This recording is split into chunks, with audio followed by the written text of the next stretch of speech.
Ni kweli, unajua mimi huwa nafikiria vitu vingi sana. Mimi kwa upande wangu kwenye mpira, hasa kwa timu ya Tanzania Prison, huwa sifikirii mimi asilimia kubwa. Nimeshawahi ongea hata kipindi cha nyuma, huwa sijifikirii mimi. Huwa nafikiria kitu kimoja. Hii timu ina timu kubwa hii ya senior team. Under 20 wanategemea uwepo wa senior team. Timu ya wanawake wanategemea uwepo wa senior team. Under 17 wanategemea uwepo wa senior team. Na bado kuna watu wako nje ambao wanatamani nao kuja, unaona, waingie kwenye timu, waonyeshe vipaji vyao, waonekane huko. Alafu vile vile ukiweza kuangalia kama timu ni timu ya jeshi, lolote unaweza katokea, unaweza ukapata ajira, vyeti vyako viko vizuri, umepitia huku na huku, unapata ajira. Tayari mtu ameshatengenezea nini maisha. Kwa hiyo sifikiri mimi, ila naumia kwa wale wai timu ikishuka, wengine wataenda wapi? Unaona? Ndicho ambacho wakinakaa wananiumiza sana kichwa kwa hivi timu kwa mfano imeshuka. Ina maana ikishuka under 20 hawapo, under 17 hawapo, timu ya wanawake haipo, si ndio? Kwa hiyo mimi huwa hisia zinakuja kubwa sana, kwani why? Afu kwa nini shuka kati mimi nipo? Unaona? Kwa nini tupo afu timu ishuke? Kwa hiyo sasa mimi napenda sana ushindani, napenda sana kushinda. Kwa hiyo inapopoteza mechi yani wanafikiria vitu vingi sana kwa wakati mmoja. Kwa hiyo wanafikiria kwa ukubwa zaidi. Tofauti na vile labda mtu anaona kababa ni matokeo tu hapa ni makosa, lakini nafikiria timu ikishuka hawa wengine wataenda wapi? Hawa vijana tutawapeleka wapi? Mbeya tuna vijana wengi wana vipaji. Watu hawatoki Mbeya tu. Watu wanatoka Mwanza, wanatoka Morogoro, wanatoka Dar es Salaam, wanakuja hapa.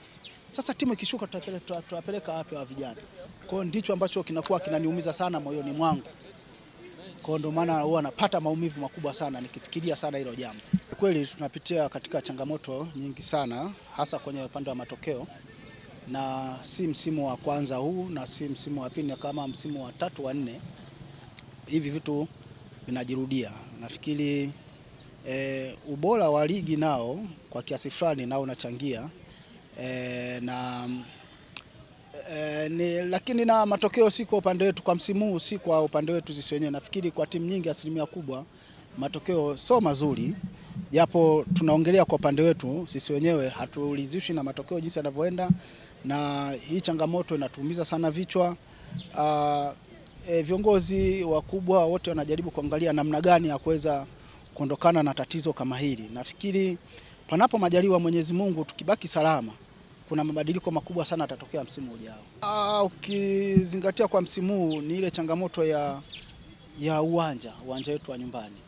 Unajua nyumbani ni nyumbani tu, kama vichakani. Sasa leo umeenda kuchezea mechi huku. Mimi na kama kwa mfano mechi tulizocheza zote Dodoma, ambayo ni na Singida, Yanga, hizi mechi zingekuwa Mbeya, naamini tusingepoteza mechi hata moja. Kama tungepoteza basi tungeweza kupata alama moja ambayo zingetusogeza sehemu nyingine. Lakini changamoto ya kuondoka, kutufungia uwanja, kufungiwa uwanja, kwenda sehemu nyingine kwenda kucheza na kuzingatia msimu tumecheza mechi nyingi away. Kwa mechi zote asilimia kubwa ni kama tulikuwa away.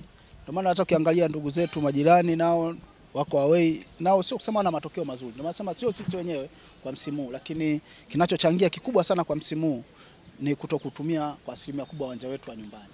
Ni changamoto nyingine, kwa sababu mnavocheza mechi mfululizo mnapata muda wa consistency ile ya wachezaji inakuwa nzuri.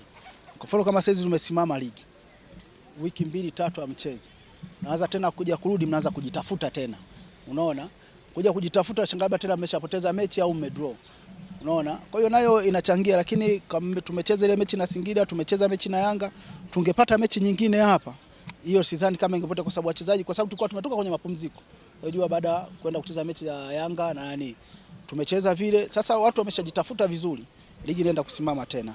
Baada kusimama tena tunaenda, unavyoanza tena ligi unaenda kujitafuta. Sasa nayo ni changamoto mojawapo ambayo inachangia, lakini yote kwa yote tunamwomba Mwenyezi Mungu tubaki salama. Na mimi huwa siku zote huwa naamini, mimi huwa siamini kwenye kushindwa. Huwa siku zote naamini kwenye kushinda. Haijalishi tutatoka kwa namna gani, lakini hapa tulipo sisi tutatoka. Na timu itabaki ligi kuu na tutaendelea kucheza ligi kuu. Baada ya hapo nafikiri ndo mabadiliko makubwa mtakapoyaona kwa msimu ujao. Mwenyezi Mungu tu atusimamie, tuendelee kuwa na afya njema.